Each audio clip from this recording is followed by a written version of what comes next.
comunicación es un proceso social, es más complejo, digamos. Hago esto porque uno puede decir, bueno, pero ¿cuál es el impacto? ¿Qué dice el estudio de impacto ambiental, los datos? Quiero datos, no opinión. Hay como una tendencia, el dato no es una opinión como si el dato por sí solo fuera el camino hacia el iluminismo que nos llevará a un programa político que solucionará todo el problema. No, digamos, es algo más complejo que eso. Una cosa es que podamos exponer el dato y otra cosa es procesarlo, digamos, ¿para qué? Digamos, ¿con qué finalidad, digamos? Digo esto porque uno podemos pensar en qué impactos ambientales tendrá, etcétera, pero siempre teniendo presente que esto nos tiene que llevar a discutir qué territorio queremos tener, digamos. ¿Sí? Entonces, en base a esto, en mi rol de comunicación, efectivamente lo que veo es falta de información y falta de comunicación. Es decir, en general lo particular que tiene la autovía es que es un proyecto que atraviesa distintas localidades, distintos territorios. Entonces, ¿qué es lo que pasa? Vecinos, vecinas comunes se enteran que viene una autovía y se enteran más o menos por un mapa que hace La Voz del Interior, sea de la autovía de montaña o de la autovía actual. En un primer momento el mapa mostraba que iba a atravesar el medio de Iberé-Macé, por ejemplo, y entonces, bueno, genera esa inquietud, es decir, che, pero ¿qué está pasando? ¿Qué sabemos? En general lo que hacen es, bueno, no sé, vayamos a hablar con el intendente, el jefe comunal, que nos diga qué saben. Las respuestas son en general poco satisfactorias y se genera eso, organizaciones de asambleas, las asambleas se comunican entre sí y lleva a lo que ha ocurrido en la audiencia pública de 2018. Que a veces desde una cierta posición uno dice, che, los asambleístas están gritando, se la pasan silbando a los que están a favor, son violentos. Yo siempre planteo esto, es cierto, puede ser estorboso, pero también hay que pensar qué estuvieron haciendo las instituciones a la hora de generar comunicación, generar información. Cuando no se generan esos mecanismos, es comprensible que uno pueda sentirse violentado por ciertas actitudes, que personalmente me parecen saludables, que a veces los vecinos hagan eso, porque se genera un cúmulo de bronca a veces, que no logren obtener información, y a veces detonan en esas actitudes que, bueno, gritos, silbidos, etc. Por eso me parece importante tener presente eso, complejizar un poco de qué hablamos cuando hablamos de información y comunicación. Y eso es algo curioso porque ahora con la nueva autovía y con el nuevo estudio de impacto ambiental, yo leo todo el tiempo estudio de impacto ambiental, es la primera vez que veo que un estudio de impacto ambiental le otorga legitimidad a las asambleas ciudadanas. Eso es algo inédito, que creo que es un efecto de lo que fue la audiencia pública de 2018. El estudio en sí, que son 306 páginas, sintetiza, o así lo define, pautamos que en temas de impactos ambientales hay 6 puntos. 6 puntos que consideramos que son los impactos y que se supone que deben ser resueltos. El primer punto es que reconoce que atraviesa zona roja de bosque nativo. Es decir, lo que en un momento uno pensaba que era en verbo condicional, atravesaría o no, acá lo confirma. Es interesante cuando el estudio insiste en que hay una preocupación social en Punilla sobre la cuestión de la autovía después de lo que se vivió en la autovía de montaña, porque bueno, obviamente Córdoba está atravesando un momento de sensibilidad social en base a lo que fue, por ejemplo, en el diciembre de 2016, cuando se pretendía aprobar una reforma de ley de bosques. Y es muy interesante el estudio que incluso hace más o menos un cálculo sobre cuántas especies de árboles, cantidad de árboles, individuos de árboles y arbustos van a ser arrancados y talados en los distintos tramos. El segundo punto que le parece que el estudio lo resalta es que va a atravesar distintas zonas del alto valor arqueológico y paleontológico. Cuando lo lean, va a ver que pauta los lugares exactos donde va a ser atravesados valores de alto valor de riqueza arqueológica y paleontológica. El tercer punto tiene que ver con que, bueno, reconoce que va a haber expropiaciones, sobre todo en San Roque, Iberé-Macé, expropiaciones de terrenos, viviendas. El cuarto punto que va a atravesar la reserva hídrica Los Gigantes y el río Yuspe. Hay algo curioso en ese punto, porque lo dice, lo reconoce, pero cuando terminas de leer el estudio te queda la duda de, che, ¿pero eso es legal o no? No lo aclara en ningún momento. Y te quedas con la duda, digo, ¿es legal o no? El quinto punto que tiene que ver con que la cuestión hidrológica.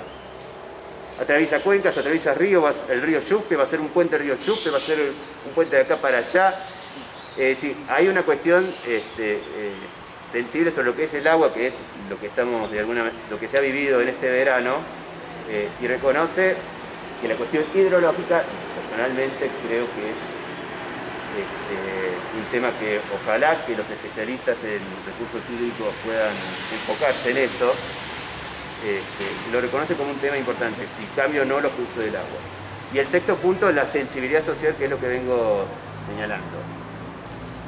Ahora bien, ¿qué es lo que tenemos? Lo que tenemos en realidad es un estudio de 306 páginas que cuando vos lo lees te dice, en definitiva, para profundizar qué vamos a hacer en cuestiones hidrológicas, por ejemplo, vaya al anexo 1. En las cuestiones de la fauna, vaya al anexo 2. No está el anexo 1, no está el anexo 2, no está el anexo 3, no están los anexos. Lo único que se tiene es el cuerpo de estudio de impacto ambiental de 300 páginas. Para tenerlo en cuenta, la autovía de montaña, que era un tramo que iba de San Roque hasta la altura de Cosquín, tenía en total 1000 páginas. Cuerpo de estudio de impacto ambiental, anexos, planos, algunos archivos adjuntos para que mostraba de alguna manera cómo estaba más o menos ambientalmente alguna localidad de Punilla. Si vos lo sumabas eran 1000 páginas. Acá la autovía es total, no es que llega a Cosquín sino hasta la cumbre. Con lo cual si vos pensás a nivel lineal sería, entonces estaríamos hablando de un estudio de 2000 páginas, más si le sumamos puentes, digamos. Y no, lo único que te ofrecieron son 300 páginas en el link de la Secretaría de Ambiente. Estamos hablando de los documentos donde cualquiera accede, lo lee y a la hora de participar en la audiencia pública expone sus apreciaciones, lo que parece que le generó dudas, lo que considera que está incompleto, etc. Lamentablemente tenemos un estudio de 300 páginas que da una apreciación muy general, no da los detalles técnicos a la hora de explicar los impactos más concisos, cómo los va a remediar. No está una herramienta que se utiliza mucho en los estudios de impacto ambiental tiene distintos nombres, pero una de esas son las matices de valoración. Es una tabla donde en cierta manera te pauta impactos en agua, en el aire, en la flora, en la fauna, en las actividades económicas, etc. Y da una valoración cuantitativa de cuánto sería el impacto. Muy grave, grave, no tanto, con números. Es una tabla muy jugosa a la hora de poder juzgarlo, digamos, poder polemizar con ella.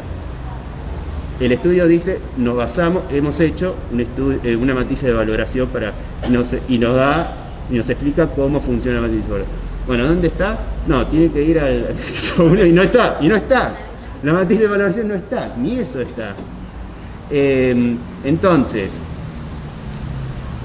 es interesante el estudio al reconocer la legitimidad de organizaciones sociales que emergen en Punilla, que estén preocupados por eso, pero lamentablemente no está la información completa, sigue estando la información completa y bueno, la verdad es, volvemos a lo mismo, la cuestión de la información, la comunicación, el acceso a la información es incompleta y la comunicación,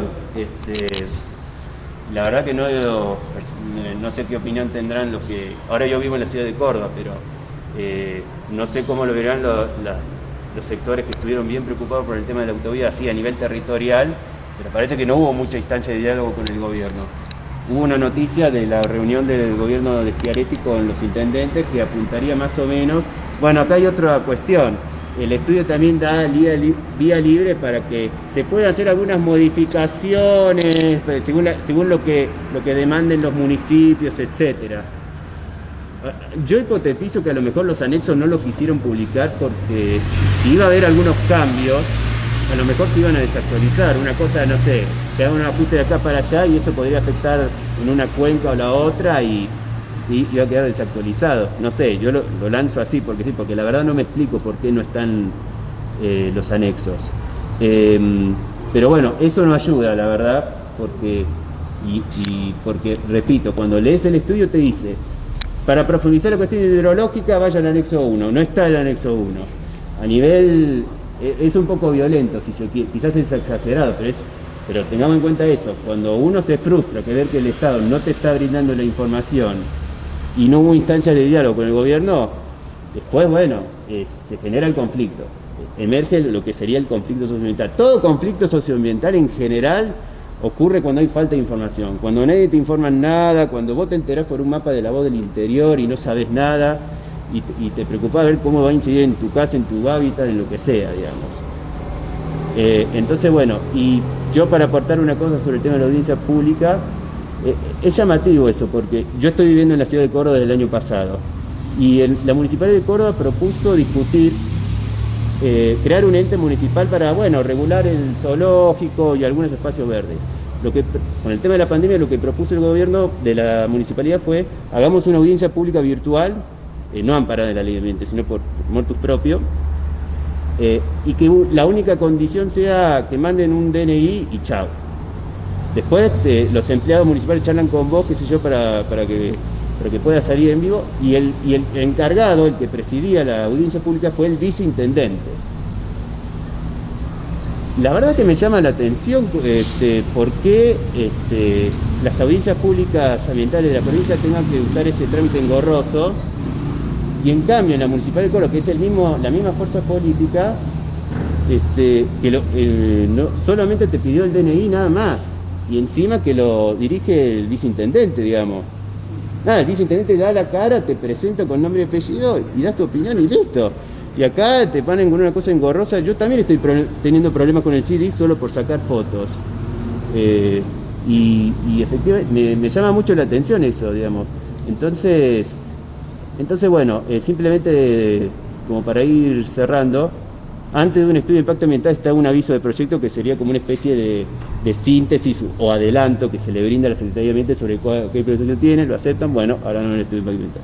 El estudio de impacto ambiental en realidad termina siendo, nada, una extensión del aviso de proyecto, digamos, no, a lo sumo nos da algunos detalles, por ejemplo, cuáles son los lugares de mayor sensibilidad arqueológica y paleontológica, o la cantidad de árboles que se van a talar, etcétera. Hay algo interesante porque creo que también habla un poquito de la fauna. Eso siempre es flojo. ¿Qué impacto tiene la fauna, digamos? En todo este impacto ambiental siempre es flojo. Y creo que decía, pero para profundizar el tema cómo lidiar con la fauna, vayan al anexo 6. No está el anexo 6, tampoco, ni eso. Podría haber marcado algo distinto, que es preocuparse por la fauna, y ni eso. Entonces, bueno, simplemente decir esto. Desde mi formación, que es la comunicación, noto que, bueno, es una información todavía que no satisface mucho y que, bueno, creo que solo sigue profundizando esto como un conflicto. Eso nomás.